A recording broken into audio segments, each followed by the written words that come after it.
right. Hey, how's it going, guys? This is Steve with Berserkergang Cast, and I am here to you tonight with my first guest, Mr. Joshua Pierre. I'm the first guest? Yes, first guest, and his lady, Natalie Pierre. How are you guys doing tonight, man? Welcome back to Colorado. Hey. So good, man. It feels great to be here. This is awesome. Is it a breath of fresh air for you guys to be back in the mountain like air and stuff? Yeah, it's Colorado air is good.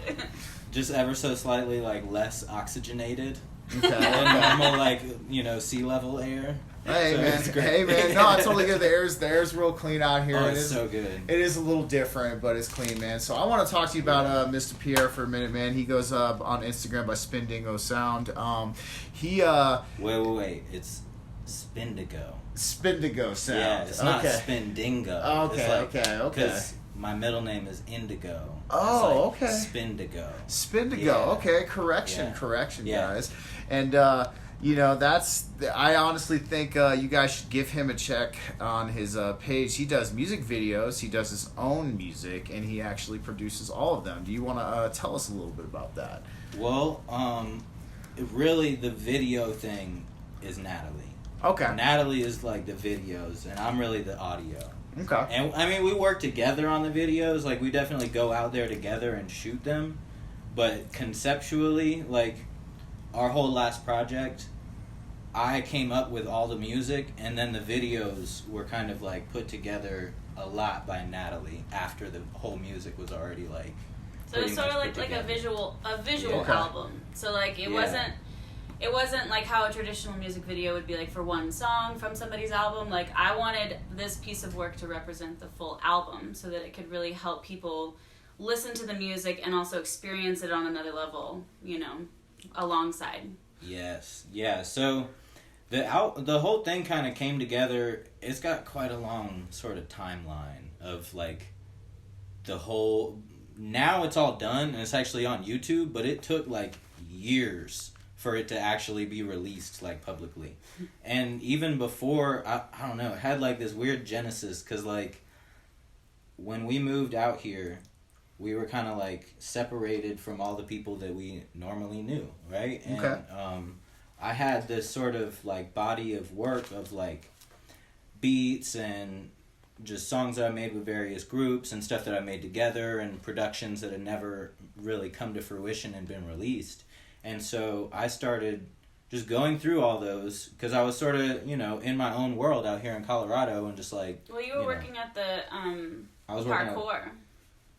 Oh, yeah. And I was doing this cool internship at this internet radio station here too. And What's an internet radio station, if you don't mind me it asking? was called Par Coalition, parcoalition.com, and I don't know if it's currently active. The guy that was running it actually moved down to Florida and opened a record store. Oh, wow. Which is really cool. It's called Vinyl Oasis. But Julius still does something. Yeah, Julius was another dude that I was working with. He has his own podcast and stuff. He's here in Denver still. Nice. Yeah, so doing that and working with them, it just kind of made me inspired to want to put my own thing out there because I was seeing all these other people putting their own albums and helping all that kind of happen, and so I started just looking through all these old things and just putting it together and just trying to shape it into something. And at first it was just going to be an ambient sort of DJ mix where it was just going to be instrumental. Okay. And I actually put it all together as it was just going to be that. I think I was calling it amorphous sensations or some stupid shit. well, yeah, dude. Yeah, I mean it's kind of cool. Maybe it's not stupid. No, it's not, man. I honestly dig it, man, because when you're trying to find a way to describe what you're expressing. Yeah. I think all aspects of language are up for grabs, you know, especially when you have something that you can't really explain in a particular style to somebody, man. But no, I really dig it. You've let me hear some of your stuff, and I've seen. So I guess we could say it's a duo. We got Josh Pierre, Natalie Pierre, Josh on audio, Natalie on the video spectrum of things. So you know that's a cool little team you guys got. And you know, I've seen you guys' videos. I've heard a couple of the different audio, as well as what you just showed me recently. And all I can say is that it's got everything I think a lot of people will like. You got psychedelic, you got a vibe. You know what I mean? Like you, even some of the music videos I saw that were a little bit more like chill out music and things like that. I mean, that's cool. And especially the clip you just showed me, which is a little bit more like beach rock, surf punk, a little bit like that. Yeah. I think you offer a lot to different listeners who are looking for different kinds of music, but like looking for a stationary person to turn to in terms of that. What's up? All right. So I think Come on over. Yeah, I think it's a good idea, man. And so check me out. So you definitely got into a little bit about what your inspiration was. I mean, I can totally agree with you on that. That people who are like-minded and have a similar output vibe with each other. We feed off of each other. We bring to the table that road. We pave the motivation, and we all just hop on the road and we walk along, and things like that. So, but I'd like you to maybe go into a little bit more in depth about your inspiration and where it drives from. Just musical inspiration in general. Well, man, that's a freaking well. That's like we got time. I'm really into just listening to so many different types of music. Like, I'm a total music nerd. Natalie will tell you. Like, I have a collection of so much different music. Like, I got the CDs and the records and the tapes, and like, you should see my Spotify, man. Like, oh, dude, well, it's like I will tell you guys, we will have links for everything in the description, so you guys will definitely be able to check this out. Yeah, but like, as far as like, I guess my musical journey throughout my life sort of was like, my mom she's hip. Like, she's always been hip. So she's into like a lot of different cool types of music. So I feel like I grew up just exposed to like, so like new wave, and like she's into like Blondie and Talking Heads and like Herbie Hancock and like jazz and stuff. And then my older brother Jonah, he's a jazz musician, so he exposed me to a lot of jazz early on. But I always really liked punk and stuff too. Like I'm like super into like punk and like hardcore and metal, and like I definitely had like a really emo phase and shit. I'm like in like emo 2.0 now. Like if you, we all go through the emo phase. Like when we all do. When y'all hear the next project, it's definitely got some like emo vibes. Oh yeah. But it's like it's totally different. It's kind of on a different. I don't know. I've never really explored much like deep emotions in my music, but now I'm trying to now. But okay. Yeah. But like then after all the emo and all the rock and all that, then I really got into rap. Okay. And like I was into like 3-6 Mafia, and then eventually like huge into Lil Wayne and like all that kind of rap, and then eventually got into like actual like old school hip hop, and in like college, and super into like KRS-One and Public Enemy. Like my first tattoo was a Public Enemy tattoo, which is like the perfect combination of rock and hip hop and politics and like a greater, deeper meaning, which is what like an intent behind it. Like when I got into college, I started taking philosophy classes, and that changed my whole life, and it changed the way I looked at everything, and so that changed the way I listened to music, and like that was when I got really into the old school hip hop and like KRS-One specifically and Public Enemy specifically. Guru, Gangstar, like so many different things. Guru's like, good, man. Guru's good. Like I could definitely go on, but like, yeah, I mean, and that took me into like. More, well, so wait, back up. So I met him in college. We met in theater school. Okay. But he was into like the rap scene, like in high school, and he had this like group called Graphos, which it was really awesome. Like at the time, like they were really like, like into aliens and partying, but like a little bit of consciousness, but not like, intellect, but just kind of weird. When I first met Josh, we were like he was trippy performing. Stoner aliens. Yeah, trippy stoner aliens. Yeah. Trippy stoner alien. Hey, dude, I'm down. Yeah. I love it, man. I love it. Actually, one of the first shows I went to was at like a drag show. They were like doing drag extravaganza in our town, and like all of the college students just went out to the show, and he and all these, and they had a drag queen in their group, Twinkie. Yeah. Tell us a little bit about Twinkie real quick. Well, Carl's amazing. Twinkie is awesome. So Twinkie was like, Twinkie's a little older than us, but like, they came from Brooklyn. Like, grew up in Brooklyn, like, in the scene that I was all into hip hop, like, well, I guess I knew Twinkie before I was really into like the old school hip hop scene, but like that's what she had grown up in. And so she brought that like real like more mature style to the sort of clique that we were in, because we were like young high school kids, you know. And Twinkie's a drag queen rapper, right? But like she's dope. Yeah, she's legit. legit. Dude, I ain't judging, she will take anybody out. Yeah. Like Twinkie, if you are hearing this, like you got all the respect. No, for real. Like she has class at all points. Yeah. Like she can get crazy, like drunk party fun type of person, but still kill any freestyle any point in time and just like be fabulous about it. It's amazing. Yes. And Twinkie taught us all a lot. Me included. Yeah, I think she's still out there getting it now. Yeah, I don't know where she is. They're in New Orleans. New Orleans, shout out to She's still doing it. Yeah.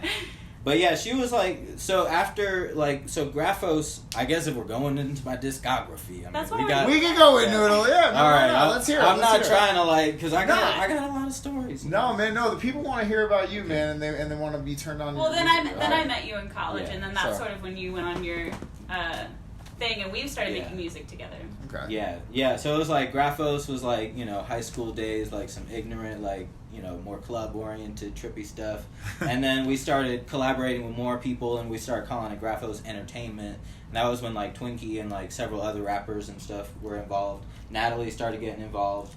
And then we started our own thing, Natalie and I, called Fathom Sphere. And Fathom Sphere was, like, really, like, spiritual... Art collective, more like conscious art, consciously, you know. I got you. And then we ended up doing our own thing. Then we moved out here. We moved out here, and like that kind of brought us to the video album. So that was kind of your first like solo album after you had met me, really. Yeah, I did do that mixtape with Plain Old Zach. What's up, Plain Old Zach? He's a DJ in Ocala. He's still killing it. He did a lot of like old school beats. We did one called Not the First One.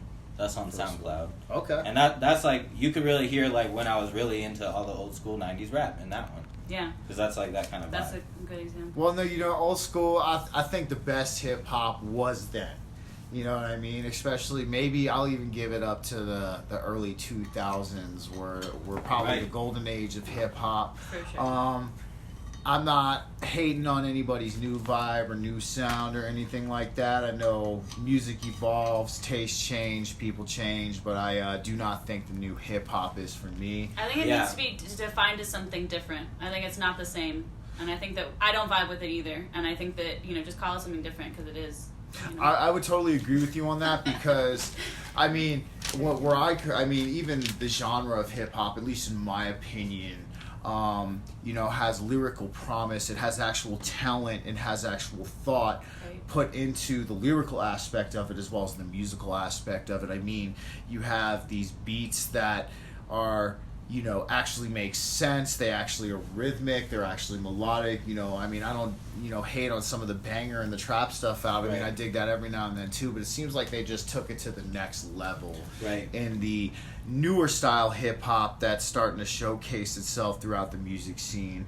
And honestly, what I would love to see is a renaissance of the older style hip hop. I mean, in the underground right now, you got some good acts. I mean, you got different people who are trying to bring back that old school down. I even want to say Ace Hood recently has come out with some stuff that is not what he used to do. It's more motivational and more spiritual. Even some of the mainstream rappers are starting to come out with a little bit of stuff like that. But, you know, that's just, it is what it is to it. I mean, music evolves. I mean, some people sell out, some people change. That's my motto on that. Yeah, I feel like you got to be careful the way you look at new things, because when new things come out, we're not necessarily ready for them yet, and it takes time to understand new layers of culture, and I think that everything is prone to grow and change, and that the thing that you maybe see first at the front of something, like take, you know, you turn on the radio and you hear a rap song, you think that one song represents the state of rap in 2020. And I'm not talking about you individually. Oh, I'm no, dude, not I totally talking get about anybody it. I totally get it, man. You're all good, yeah. I'm just meaning, like, the, you know, the greater you. The greater you. Yeah, But it's like that one song was cherry picked out of millions of billions of songs that we most likely won't hear 99% of. So none of us can speak with any authority on the state of what music is right now, because we're not hip to the scenes that are in underground localities that we are not part of. You know what I mean? Like, there could be all these, like, rappers in, say, I don't know, Atlanta, that are doing something that just hasn't gotten mainstream appeal yet. You know what I mean? And, like, they're preserving hip-hop, but it's like, all you hear on the radio is, like, this other thing that's like, this is hip-hop in 2020. But it's actually like, no, this is hip-hop in 2020. Y'all are doing some fake shit that you're calling hip-hop in 2020.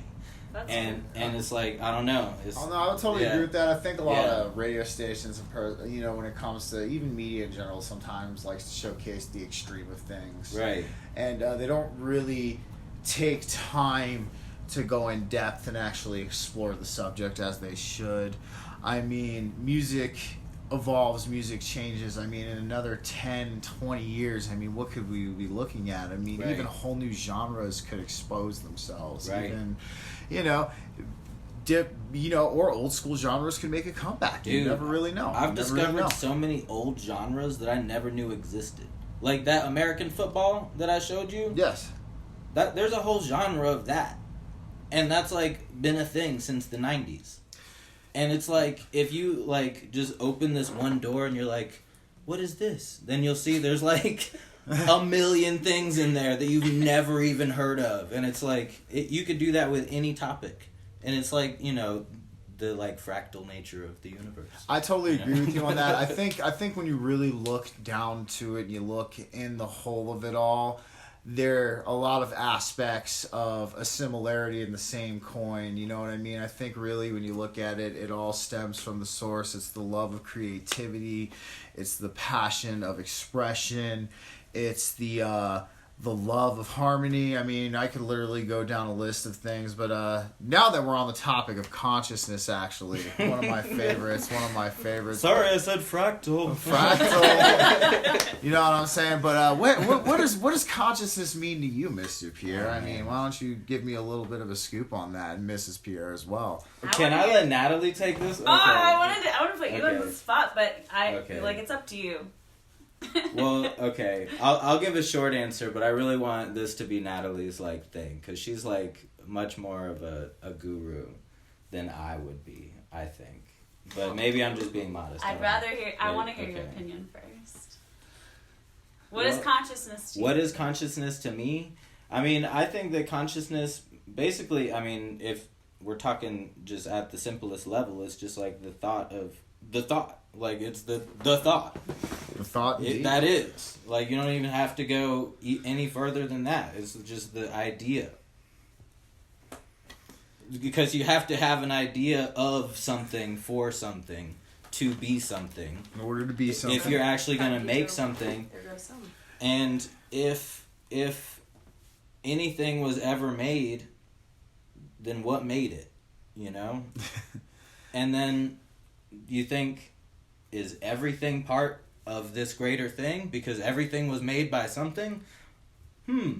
Everything is consciousness, basically. I mean, I totally agree. Yeah. I totally agree. And, you know, I think this is a very yet to be explored topic of our everyday life. And this is why I stress this a lot in this cast, is because I think we all, in our own personal way, should be on a journey of self-exploration of ourselves and what the world has to offer. I think it's necessary to be having a healthy life and a healthy mindful life with your mind and body too, to have a aspect of a self-consciousness exploration journey. So Miss Pierre, what do you think? I'd like to hear what you say.